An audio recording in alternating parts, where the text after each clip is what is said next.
आज हम विलोपन विधि, कौन सी विधि पढ़ने जा रहे हैं बेटा? विलोपन विधि। तो विलोपन विधि का मतलब ये है कि किसी भी एक चर को विलोपित करना। विलोपित करना यानी उसको गायब करना। विलोपित करना यानी गायब करना। जैसे हम आज देख रहे हैं कि आज कौवे विलुप्त हो चुके हैं, नी के बराबर हैं। आज कौवे को आप बुलाओ नहीं आते हैं। पहले कौवे हर कहीं दर्शन देते थे। घर में चूहा मार के सड़क पर जैसे फेंकते हैं कौवा ले उड़ता था। आज चील आकाश में दिखती नहीं है। पहले चील दिन भर में 10 बार दर्शन दे देती थी। कभी कभी तो चील से डर लगता था कि ऐसा नहीं हमको ले जा, बच्चे को ले जा तोक के। आंगन में छोटे बच्चे को नहीं रखते थे कि चील ले उड़ेगी। गिद्ध दिखते थे। तो ये विलुप्त हो चुके हैं पक्षी। तो विलोपन का मतलब ये इसीलिए मतलब किसी एक चर को विलोपित करना है, हटाना है ना। जैसे दो चरों वाले रेखिक युग्म समीकरण में एक चर को विलोपित करना पड़ता है। जैसे कि मैंने लिखा x plus Y, X plus Y बराबर मैंने लिख दिया -1। क्या लिख दिया मैंने? x plus Y is equal to -1। ये समीकरण 1 है। और एक में लिख दिया मैंने x minus Y. x minus Y बराबर -17। ये समीकरण हो गई 2। अब हमें ये दो चरों वाला रेखिक युग्म समीकरण है जिसे हमें विलोपन विधि से हल करना है। तो यहाँ पर हमारे पास दो चर हैं x और y। इनमें से किसी एक चर को पहले हमें विलुप्त करना है और दूसरे चर का मान निकालना है। फिर दूसरे चर का मान समीकरण 1 में रखना है तो पहले जिसे हमने विलोपित किया था उसका मान आ जाएगा। और इस तरीके से हमें इन समीकरणों का हल प्राप्त होगा जो इन समीकरणों को पूर्ण रूप से संतुष्ट करेंगे। तो देखिएगा हम क्या लिखेंगे यहाँ पे कि भैया ये प्लस का y और ये माइनस का y। तो अब हमें चिन्ह बदलने की ज़रूरत ही नहीं है क्योंकि ऑलरेडी चिन्ह बदले हुए हैं। तो जब हम चिन्ह नहीं बदलते हैं तो हम लिखते हैं जोड़ने पर। क्या लिखते हैं? जोड़ने पर। अब प्लस y और minus y, plus y minus y cancel, 1x और 1x is 2x is equal to -17 and -1 तो -18। एम्प्लाइज डेट x बराबर क्या? -18। 2 क्या में है? गुणा में, तो बटे में 2 आ गया। 2 से 2 नाम 18। तो x बराबर -9। ये हमारा x का मान आ गया। आ गया x का मान। अब x का मान चाहे तो आप समीकरण 1 में रखें या 2 में रखें। तो 1 में रख देते हैं। x का मान समीकरण 1 में रखने पर एक क्या है? x प्लस वाई बराबर -1। तो x की जगह हम लिख देते हैं -9 plus Y is equal to -1। तो y is equal to -1। Minus के 9 उठ के उधर गए तो प्लस के 9। एम्प्लाइज डेट y बराबर +9 -1। तो ये हो गया आपका 8। y is equal to 8। y का मान 8। और इस तरीके से ये हमारा आ गया x बराबर -9, y बराबर 8। This is answer. ये हमारा दिए गए समीकरण का हल है। तो इस विधि को कहते हैं विलोपन विधि। सबसे पहले मैंने y को विलुप्त किया, y को काट दिया, y को हटा दिया तो x रह गया। x का मान निकल गया, पुनः 1 में रखा तो y का मान आ गया। ठीक है ना। चलिएगा अब इसी से संबंधित आपके यहाँ पे सवाल दिए गए हैं जिन्हें हम आपको विलोपन विधि से हल करके बताएंगे। x plus Y is equal to 5। देखिएगा ये सवाल आपका है ना। देखिएगा x question next X plus Y is equal to 5, equation first. फिर 2x minus 3y, 2x minus 3y is equal to 4, equation is 2, है ना। अब समीकरण 1 और 2 को हल करके हमें x और y के मान ज्ञात करना है। तो 2 का गुणा, यहाँ कुछ नहीं तो 1 है, तो 2 का गुणा समीकरण 1 में करने पर 2 का गुणा, 2 का गुणा समीकरण 1 में करने पर, तो 2 का गुणा मैं इसमें करूँगा, 2 एकम 2, 2 का गुणा इसमें करूँगा, 2 एकम 2, 2 पंजे 10, ये समीकरण बन गई 3।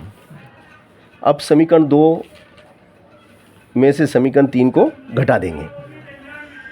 समीकरण 2 में से समीकरण 3 को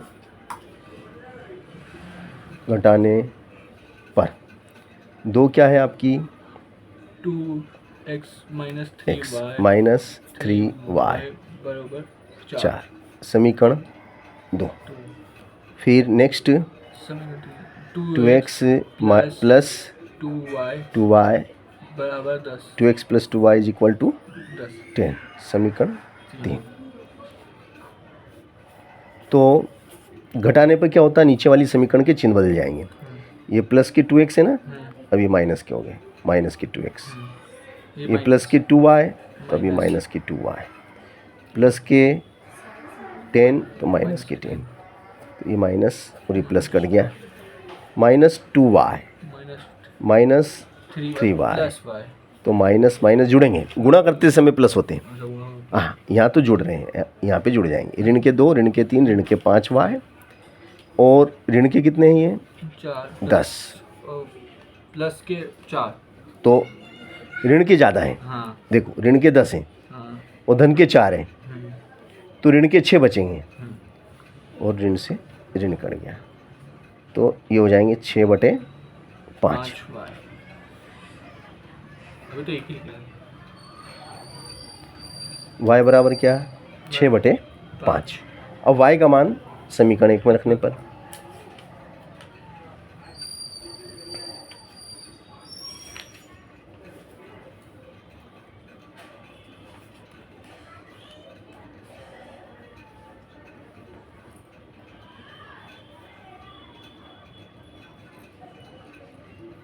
x प्लस माइनस 2,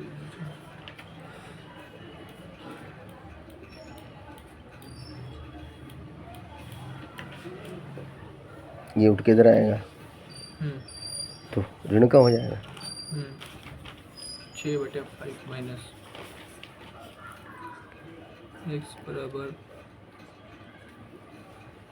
5/1 कैसे बेटा, 5/1, कुछ नहीं, नीचे एक रहता है ना बेटा, अच्छा बटे में नीचे एक रहता है, तो 1 और 5 का लसा 5, 5 का 5 में गुणा करो, 5 का 25, 1 का गुणा 6 में करो, 1 छंग 6, क्या हो गया बेटा, ये 25 में से घटा दो 6 तो 19, 19/5, और y बराबर 6/5।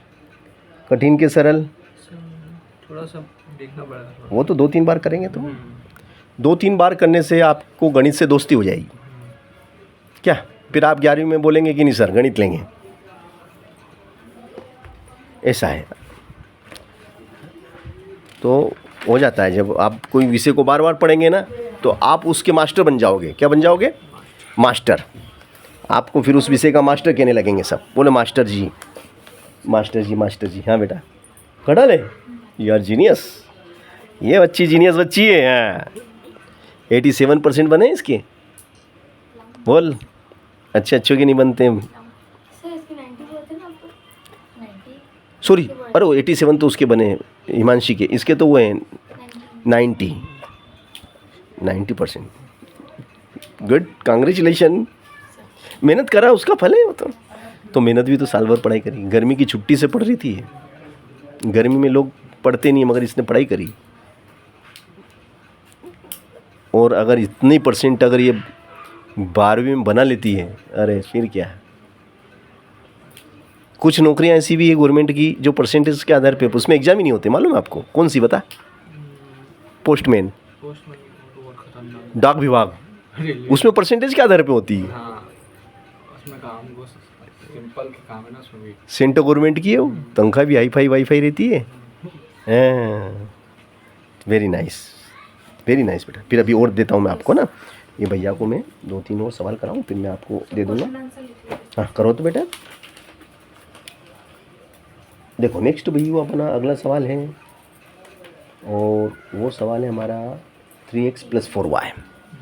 देखो बेटा नेक्स्ट क्वेश्चन है हमारा 3x +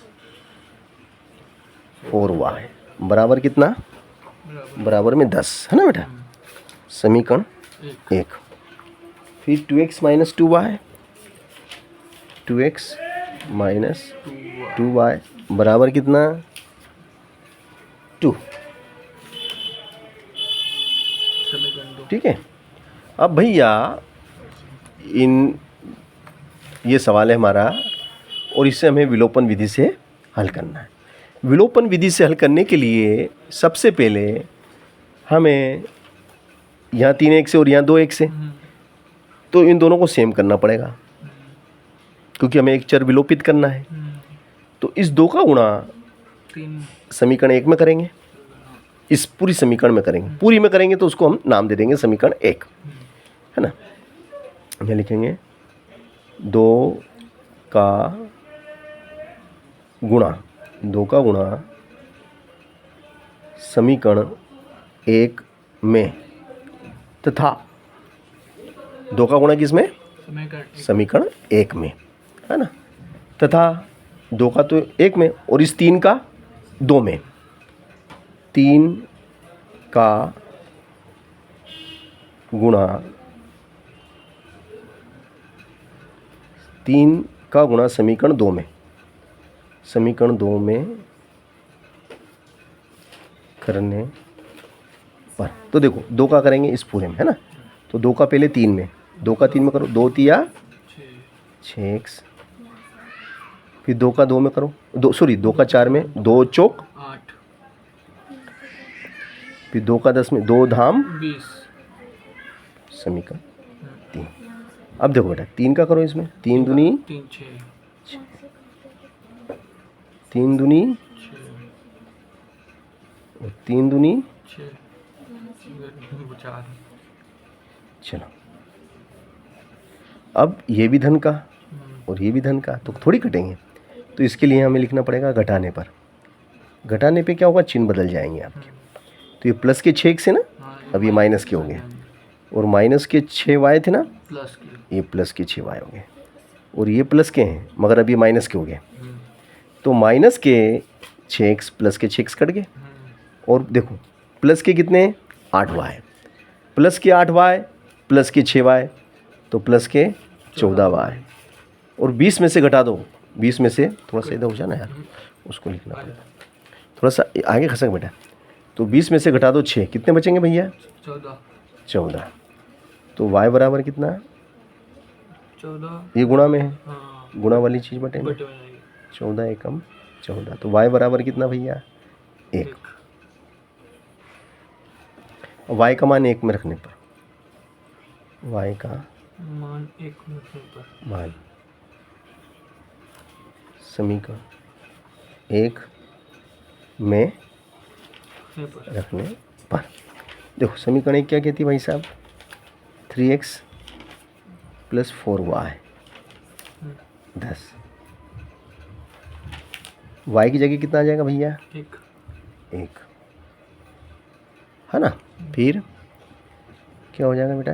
3x + 4 एकम 4 तो ये हो जाएगा बेटा आपका 4 उधर गया तो माइनस का 4, तो 3x बराबर 6, तो x बराबर 3 बटे में आ जाएगा गुणा में, तो 3 दूनी 6। तो x बराबर कितना हो गया भाई साहब?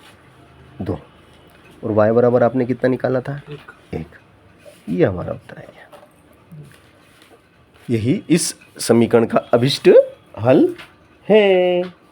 यही इस समीकरण का अभिष्ट हल है। ठीक है ना? तो कहने का मतलब ये है कि सवाल अच्छे दिए हुए हैं और बड़े आसानी से हो जाएंगे, बस उसके लिए थोड़ा सा हमें क्या है, उन चीज़ों को समझना पड़ेगा। अब देखिएगा, नेक्स्ट क्वेश्चन हमें दिया है, क्वेश्चन नंबर 3 की बात करेंगे, है ना। क्वेश्चन नंबर 3 में क्या दिया हमें, देखिएगा अब आप, है ना। ये क्वेश्चन नंबर 3 देखिएगा अब आप,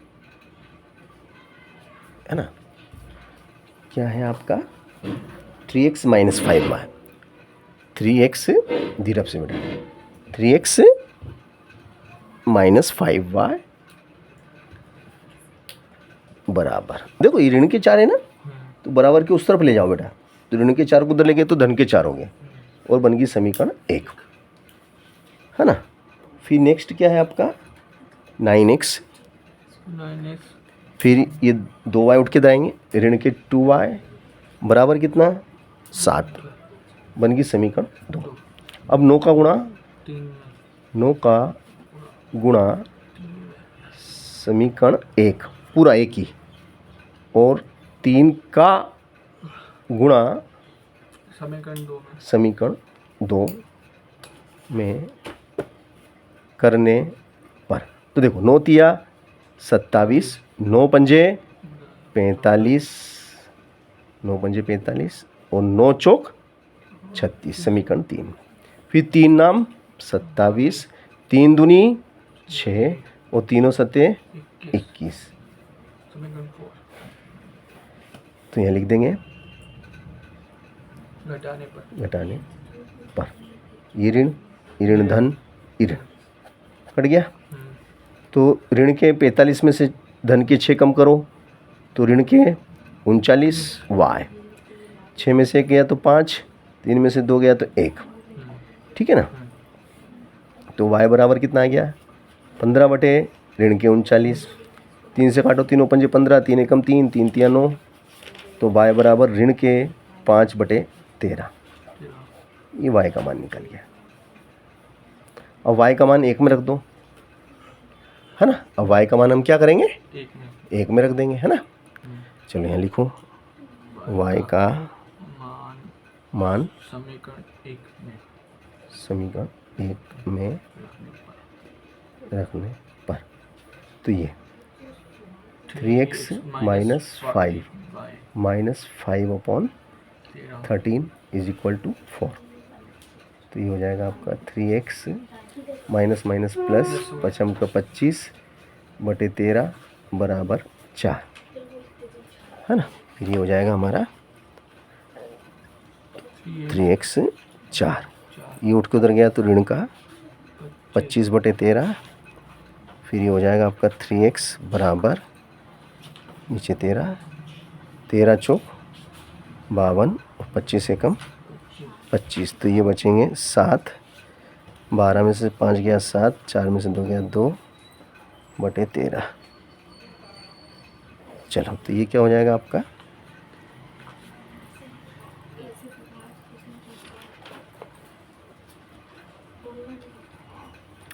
सत्ताईस बटे 13, ये 3 गुणा में है ना, बटे में 3, 3 से काटो, 3 नाम x बराबर 9 बटे 13, 9 बटे 13 है ना। देख सवाल दमदार, 9 बटे 13 और y बराबर ऋण के 5 बटे 13, दिस इज आंसर। है दमदार सवाल।